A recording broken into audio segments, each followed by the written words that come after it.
when Debbie asked me to speak, she asked, I think, about 3 years ago. Before the COVID. Yeah, so it had to be 2019, right? And we were going to come here in 2020, have our banquet, and then speak. And I want to thank Debbie for persisting, the perseverance of the saints, like Revelation talks about. That's been her reality, trying to get this conference in gear. Thank you for staying with it, Debbie. Thank you so much, Don, for all you have done right alongside Debbie. Thank you for John for opening the church to us. We have been dear friends with the Brown family since the 60s, since the early 70s. And so we go back a long way. It's a very strong bond that has never broken. 50 years. 50 years. Wow. I'd like to ask you ladies, what is the scariest thing you've ever thought about as a young woman, as maybe a middle-aged woman, now and later on in your life? There are things that come into our life that just terrify us. And we've talked about some of the things today with our government. That's a big thing that we're facing that is scary. The scariest thing for me ever was to think about going to the mission field. On a cold, dark November night in 1977, I smelled what I thought was a searing iron. And we had an old wooden framed house 25 miles north of Muskegon. The children and I had dressed for bed and we were watching the Waltons. I know that's going to date a lot of you. But you watched their reruns, right? So I ran to where I thought the smell was coming from, which was our family room. And I opened the door from the kitchen to the family room. The wall was ablaze, the piano was on fire. Jim had recorded albums with Zondervan. Those are all on fire, master tapes. And so I quickly grabbed a blanket and tried to put the fire out, but it was an oil fire. And they have their own personality and strength and thickness, and there was no way that I could put that fire out. So I ran back in the kitchen, called the fire department, and as we were waiting for them to come, of course we had to get out because the fire was spreading very rapidly. It was a 2-story farmhouse. So the children and I, at that time, we had Sean, our oldest, Nicole, and then Todd. And we flew out the door, we landed in the snow in our bare feet with a king-size bedspread around us. And as we exited the home, the furnace exploded, the floor collapsed, and the windows burst. I ran across the street to get help from them because the fire department wasn't coming. And the reason they didn't come, we found out later, was they argued over whose township we were in. It was an 100-year-old house, and it was gone in 20 minutes. When they came, they ran out of water. So they used our fish pond, which was fed by an artesian well. And needless to say, it was to no avail. We slept in my mother-in-law's mobile home, which was about 300 yards from our house. And the next morning we got up to examine the damage. There was nothing left. Absolutely nothing. My mother had just bought our girls, 10 and 8, or no, 9 and 7, new French provincial canopy beds. They were beautiful. And those little girls thought for sure, surely there's something left of these, right? The Lord would save something for us. We hardly got to sleep on them. And then Todd and I had done his room in carpet samples. We were on a very low budget, and I had shopped around in carpet stores and picked up these samples, and he and I nailed them to the floor. I bought him a bedspread and matching drapes with little boy fisherman on it, and he was enthralled with his room. He was 4 at the time. Our bedroom was beautiful. It had pine furniture, a big king-size bed with a desk and bookshelves and bedside tables. And you know, there's nothing left of the house, but you still stand there in unbelief thinking that there must be something left, right? Our dining room had been decorated with furniture. My mother and I bought at an estate sale, and she had lovingly stripped it and painted it in an antique Mediterranean blue.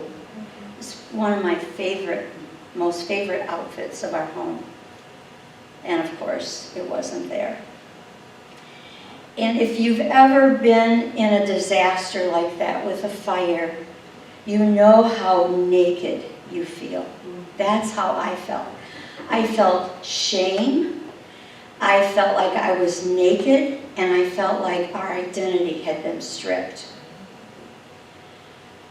A few days later, Jim called from California, where he had been doing concerts with Wilbur Nelson.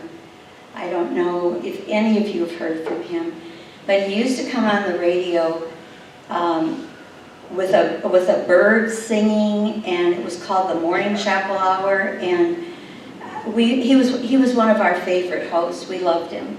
And when he called Jim to have him come and sing on the radio, we were so honored.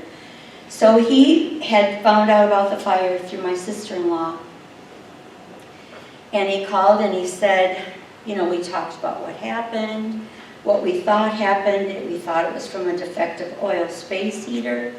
There was a 45-mile-an-hour wind outside that night, and it helped spread the fire. And he said, how are you? And I said, well, very calmly, surprised myself. I said, Jim, the Lord gives and the Lord takes away. And blessed be the name of the Lord.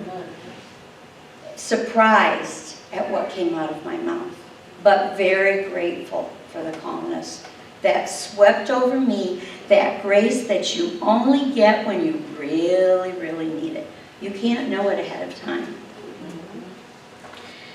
So then he asked me, well, what do you think we should do? And I said, we could take our insurance money, we could build on our 10 acres, you could put your little airstrip in, because he was a pilot. We had a little 4-seater 172 we got from Dick Treschler, and I don't know if you remember him. And he was in music evangelism, so why not have a little airstrip on our own property, right? And build a little hangar, and he could take off from there. And then I made the mistake of asking him what he thought we should do. And he said, Nancy, I think God's calling us to Congo.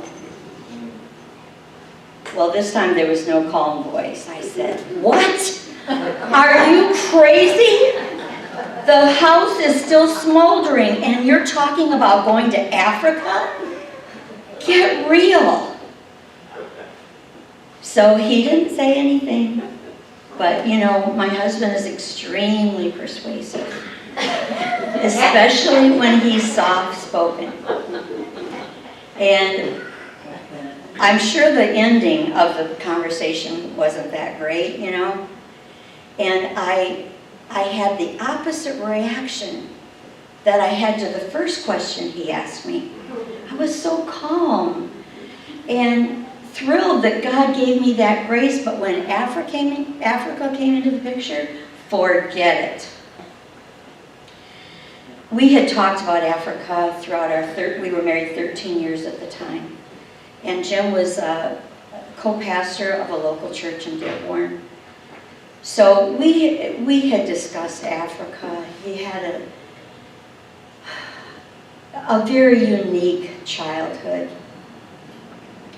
One of the tragedies was that his father was killed in a fall when he was only 10 years old. And there was a lot of heartache and death in Jim's family. 5 years later, his brother died in a 10-ton rock fall in Arkansas. 5 ton hit him from the waist up and 5 ton from the waist down on a school campout. Right in front of Jim's eyes, literally killed in seconds.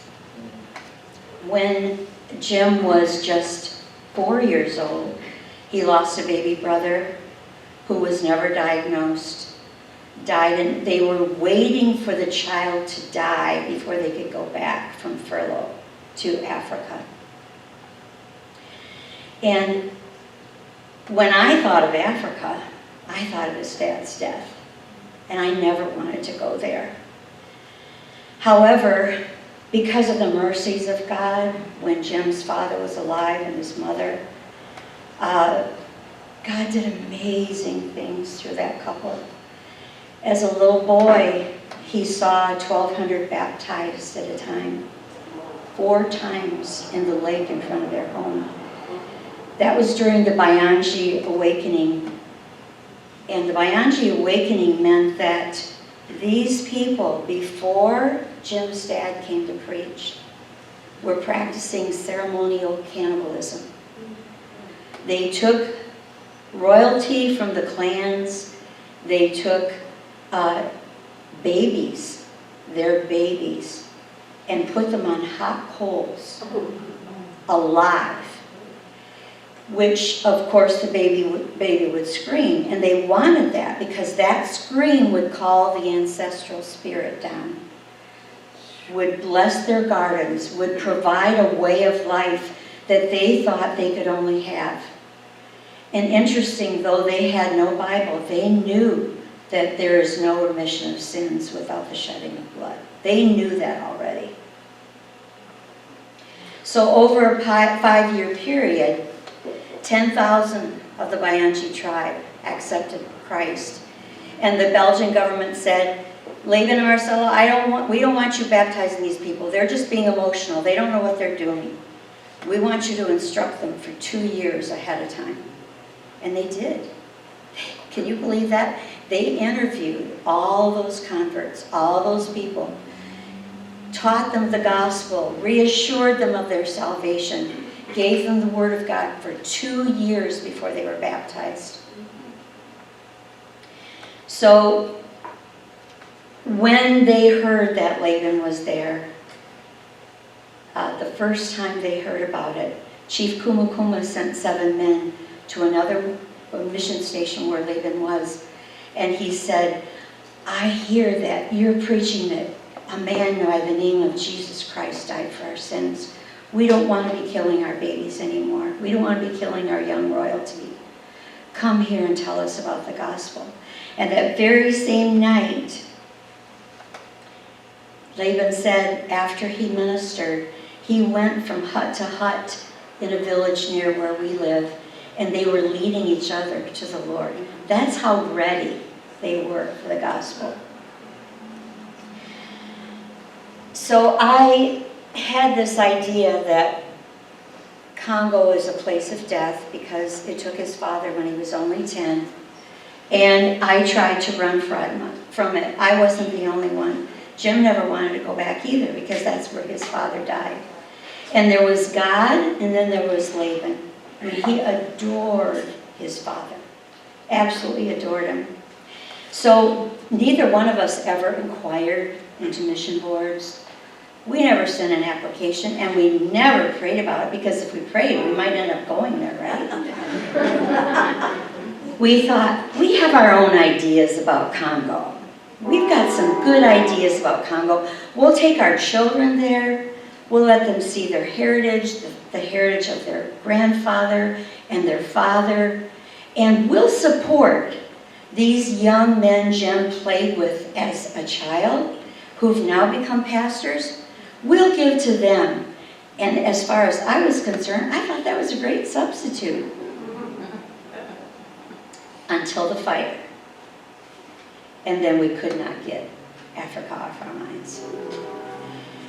And so the next week, while Jim finished up his engagements in California, I kept thinking of 2 Corinthians 5:10, which says, "For we all must appear before the judgment seat of Christ, to give an account of the things done in the body, whether they're good or bad."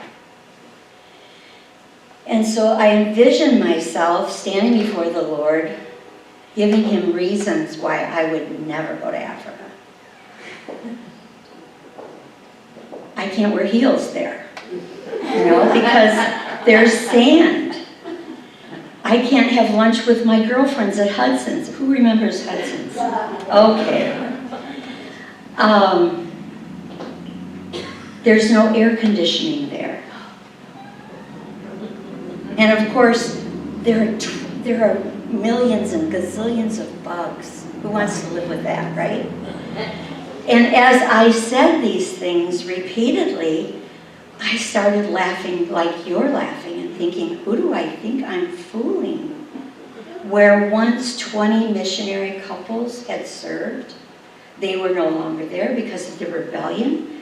They had gone home and either gone to other mission fields or never returned to Congo. These people were lost. They were desperate. And Psalm 34 came to me, which says, "Taste and see that the Lord is good." Try me. Just try me. And blessed is the man who trusts and takes refuge in him. Now, we had spent 13 years in the local church ministry, but I knew Congo would be an upgrade. I knew it would be taking the notch up. We had visited there in 1969. I was expecting our second child. And I saw where we live in isolation, miles, hundreds of miles from the capital. There would be nobody to work with us because nobody wanted it. And it was in its day, in its heyday, it was like a resort. Big, beautiful 3-story brick building that we would live in, another white stucco mud brick building, a lake out in front. But still, it was a far cry from what we had ever lived in here, as far as not being next to people whose tongue I spoke. The mission field is always risky. Remember, Jim's dad died there. I mean, God puts you on what I call, though we can all be on the front lines, in a different way. You're not in your motherland anymore. It's a different front lines over there. And so when we went in 69, we stood around Laban's grave. Great big tombstone, beautiful. And his mother said, I don't know what to tell you about coming here. I really don't. The president wants to take the money, the support money of missionaries, and divvy it out to them as he sees fit. Now that never happened, but you can sort of see he was a Looney Tune. He didn't have both oars in the water. To think that he could take expatriates' money and give it to them as he saw fit. So she said, I'm going to pray, as we stood around the grave, that God thrusts you out. So, of course, after the fire, is this God's answer to Marcella's prayer? Because a fire is pretty thrusting. I mean, where are you going to go?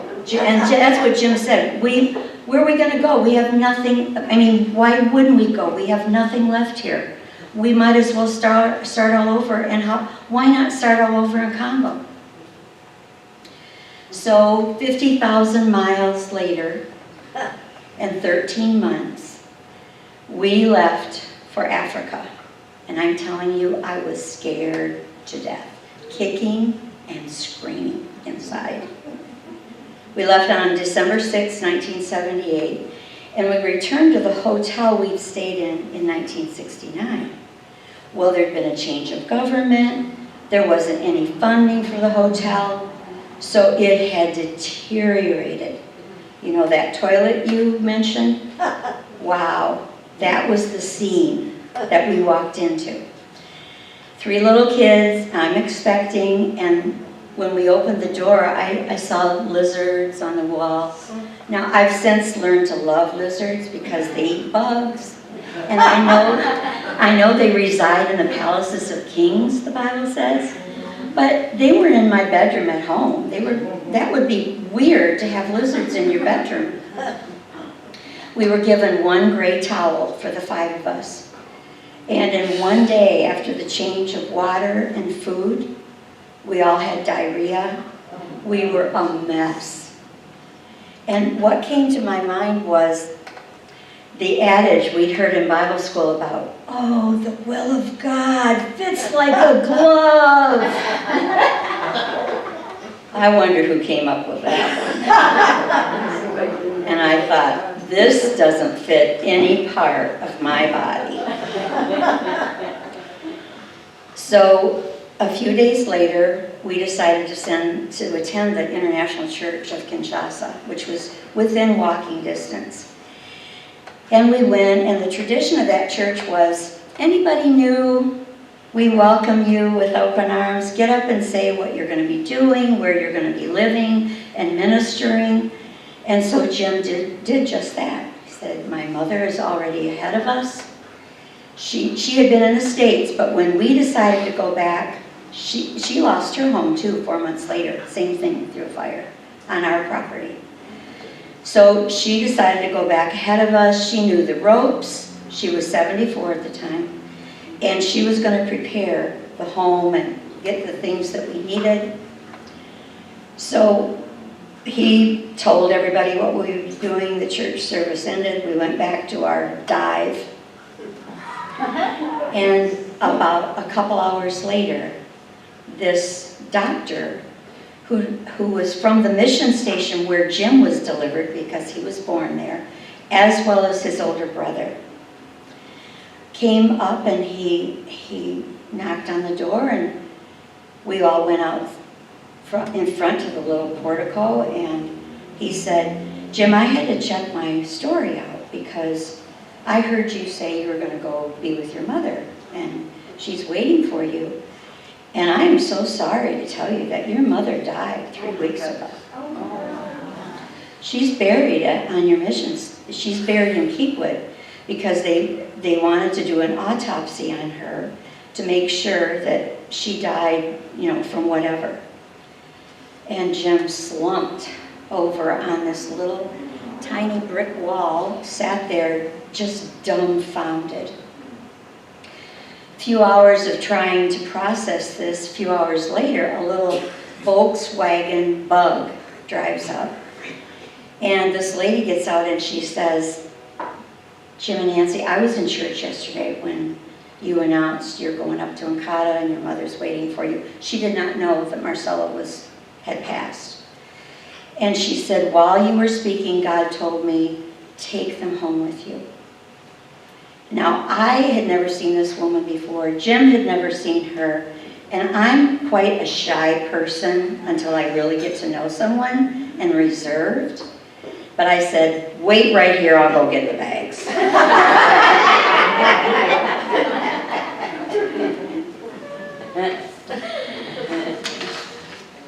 Eventually, we made it to Nkata and moved into our home that I had heard so much about, that his father had built walls this thick to keep out the heat and humidity. And he turned the first home that he built, which was, 300 yards from our house, into a dental office. So this home the next home he built was for the family, and put all the bedrooms upstairs, because guess what? People look in your windows all the time. He got sick of it. We walk into the living room and it's pea green with red baseboards. Now this was before these dark colors were popular, so I was horrified. I got sick to my stomach. The bathrooms were chocolate brown. The kitchen was mustard yellow. And bless their hearts, they had painted it for us. They did the best they could, but I just wasn't having it. And 47 windows in this home, not one of them were screened in. So you can imagine what God protected us from. Talk about snakes, Donna. For the next year and a half while the carpenter built screened-in windows, had to build the frame, had to fit the screen in. And this one hen thought that Sean's bedroom was her home. And I don't know how many times, we just kept a broom up there. I don't know how many times I chased her out the window because she was insisting on roosting in Sean's room. So I'm going into culture shock. I'm like, I am expecting, this doesn't fit like a glove. I don't know a word of Kituba. I hate it here. And was very, very honest with the Lord. And I cried every day for a year. I cried. This can't possibly be what God has called me to, what I should have been looking forward to all these years. What is wrong here? So I tried to think of a way we could get out of it, in a dignified fashion.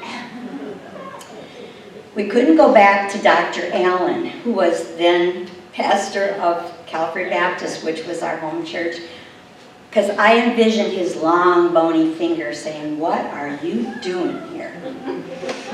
And what about all the people who had become partners and bought our gear to go and then promised to support us every month?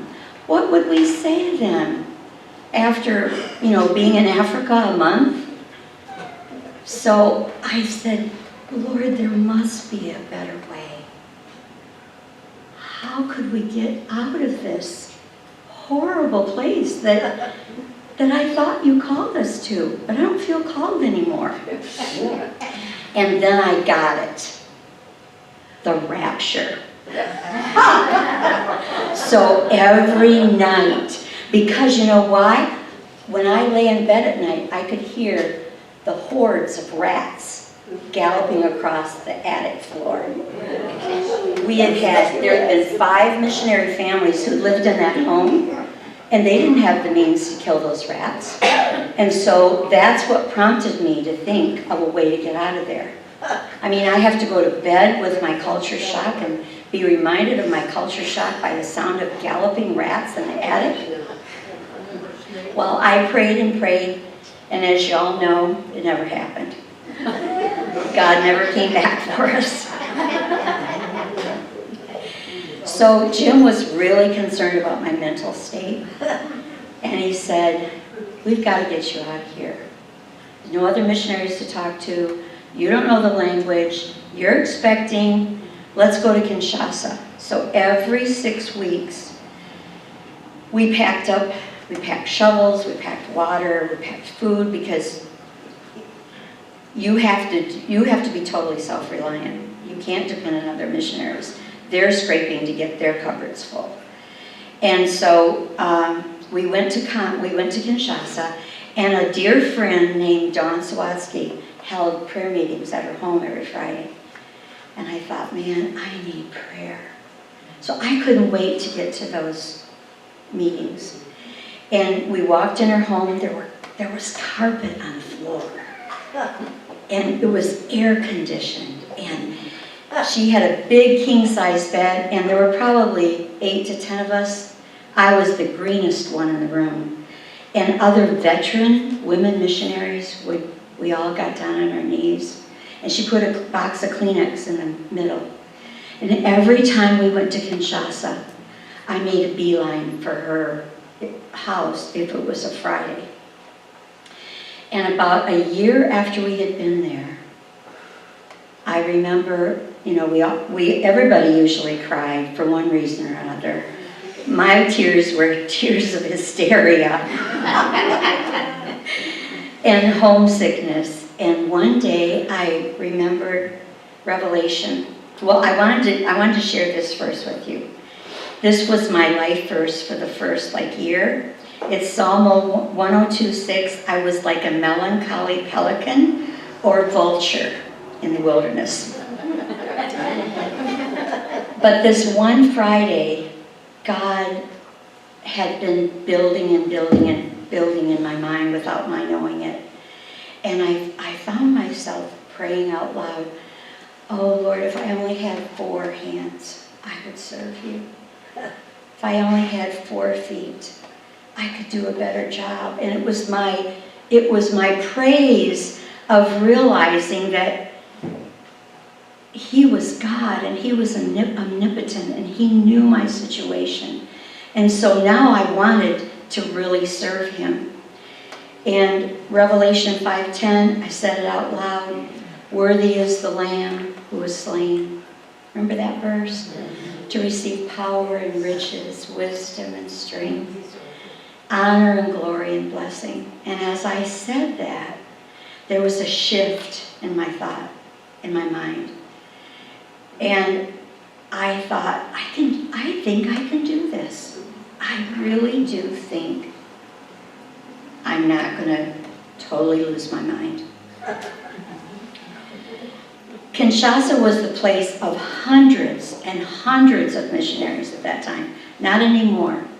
And on any given Friday night, they would gather to have potluck. Now, we were still eating tomato paste and spinach because our shipment hadn't come in from South Africa. But they had things like potato salad and lunch meat, and I had to restrain myself from eating the whole table because I didn't have anything like that at home at Encata. And so the missionaries, they were all they had. So they would say, let's go around the circle and everybody tell what God is doing in your life. Because maybe someone would be really depressed or sad or frustrated and someone else could pick them up. So they went around the room and the missionaries gave their testimony. They got to me and I put my hand up and I said, my victory is I'm still here. And they applauded me and loved on me and encouraged me like I had said something very profound and wonderful. And I thought, oh, I love you all so much. Thanks for not condemning me. Thanks for not, like one missionary, keep what she said, just get over it.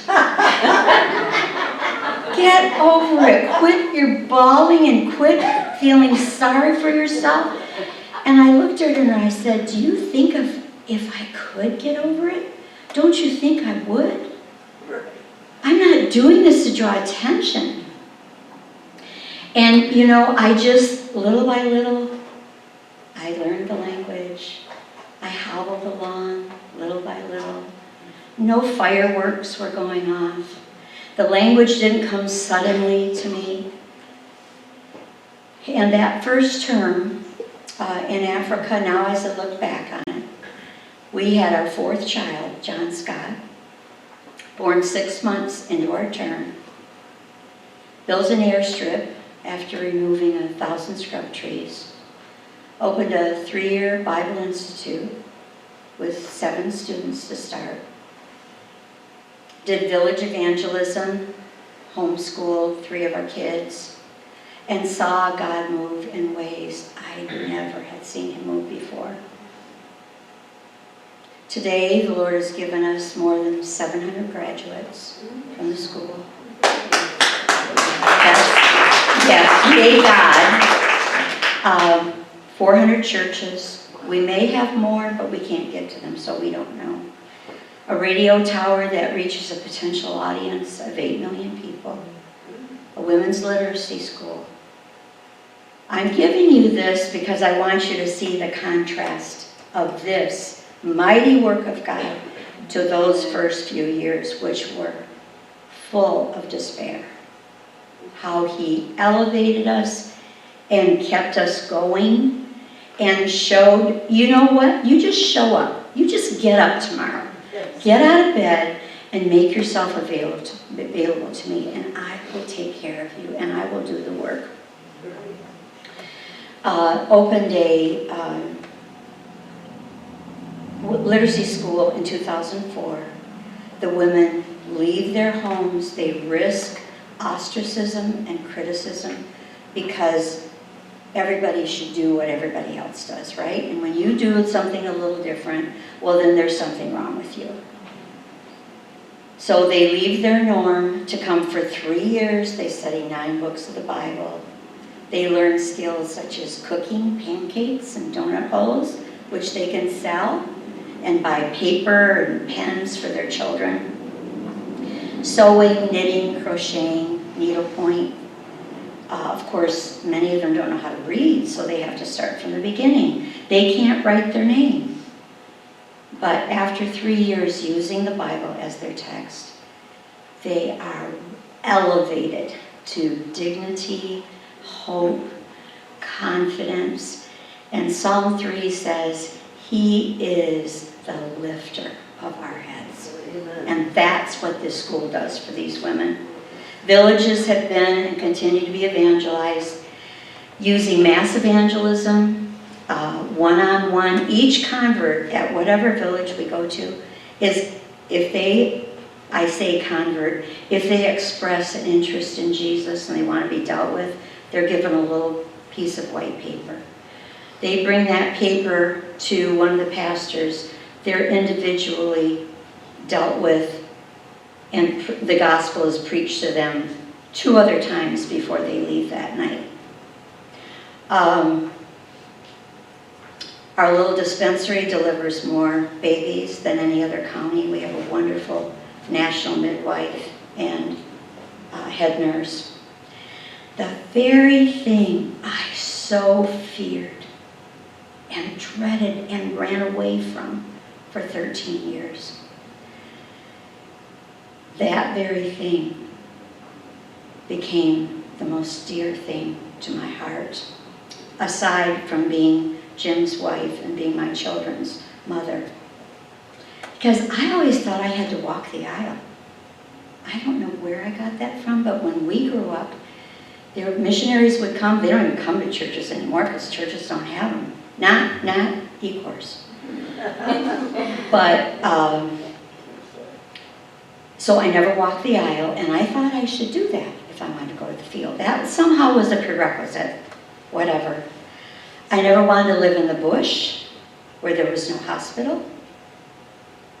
I couldn't deliver my baby at Encata. There was no hospital there. No electricity for more than 3 hours a day, which was supplied by our own generator.